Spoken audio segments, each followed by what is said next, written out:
Assalamualaikum warahmatullahi wabarakatuh. Perkenalkan saya Pua Wulandari dari jurusan Pendidikan Biologi kelas 1B. Nah, di sini saya akan menjelaskan mengenai pemanfaatan kecerdasan buatan untuk meningkatkan higienitas pangan. Namun sebelum itu, apa sih higienitas pangan? Higienitas pangan adalah kondisi dan upaya yang diperlukan untuk mencegah pangan dari kemungkinan cemaran biologis, kimia, dan benda lain yang dapat mengganggu, merugikan, dan membahayakan kesehatan manusia, sehingga aman untuk dikonsumsi. Higienitas pangan sangat penting dalam memastikan bahwa makanan yang dikonsumsi aman dan tidak membahayakan kesehatan. Dengan meningkatkan higienitas pangan, dapat mengurangi resiko terjadinya penyakit yang disebabkan oleh makanan yang terkontaminasi. Lalu apa aja sih jenis kontaminasi dalam pangan? Yang pertama, mikroba, contohnya bakteri, virus, dan parasit yang dapat menyebabkan keracunan makanan. Yang kedua, zat aditif, contohnya logam berat, pestisida, dan bahan kimia lain yang digunakan dalam proses produksi pangan. Yang ketiga, kontaminasi fisik, contohnya kaca, logam, rambut, dan lain-lain. Lalu, apa sih kaitannya antara AI dan higienitas pangan? Kecerdasan buatan dapat digunakan untuk menganalisis data dan mengidentifikasi risiko kontaminasi pangan dengan lebih efisien. AI juga dapat membantu dalam pemantauan kebersihan selama proses produksi dan distribusi. Penggunaan teknologi AI dalam meningkatkan higienitas pangan.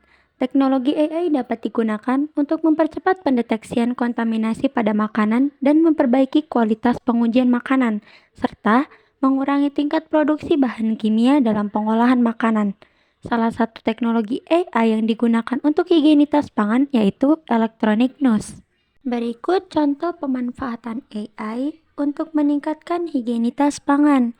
Yang pertama ada electronic nose, yaitu perangkat yang dapat mendeteksi patogen dalam makanan mentah untuk mencegah penyebaran bakteri dan menghasilkan makanan yang aman. Yang kedua, pemantauan pada tempat makan oleh machine learning, membantu dalam memonitor kebersihan tempat-tempat makan serta proses memasak makanan. Yang ketiga, pemilihan peralatan makanan menggunakan teknologi AI. Dapat diprediksi peralatan makanan apa yang tepat digunakan dalam mengolah jenis makanan. Selanjutnya, merupakan salah satu contoh dari teknologi AI yaitu electronic nose. Nah, apa itu electronic nose? Electronic nose adalah alat yang dapat mendeteksi adanya bau-bau spesifik pada makanan yang disebabkan oleh pembusukan atau kontaminasi oleh mikroba. Dalam perkembangan teknologi kecerdasan buatan, electronic nose memfasilitasi perkembangan sensor dan pendeteksian mikro. Kemudian, electronic nose dapat digunakan secara portable, memungkinkan untuk mendeteksi kontaminasi di lapangan dan di lokasi.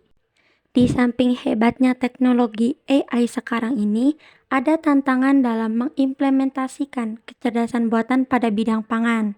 Nah, yang pertama itu membutuhkan dana yang besar untuk investasi teknologi AI. Yang kedua, perlu adanya penetapan regulasi dalam mengimplementasikan teknologi AI pada industri pangan. Yang ketiga, naluriah masyarakat yang sulit untuk ditinggalkan. Nih, misalnya, kurangnya kesadaran pada masyarakat mengenai kepentingan higienitas pangan itu. Nah, dan yang terakhir itu kurangnya tenaga terlatih dalam bidang teknologi AI dalam industri pangan. Dan yang terakhir, kesimpulan dan rekomendasi ke depan.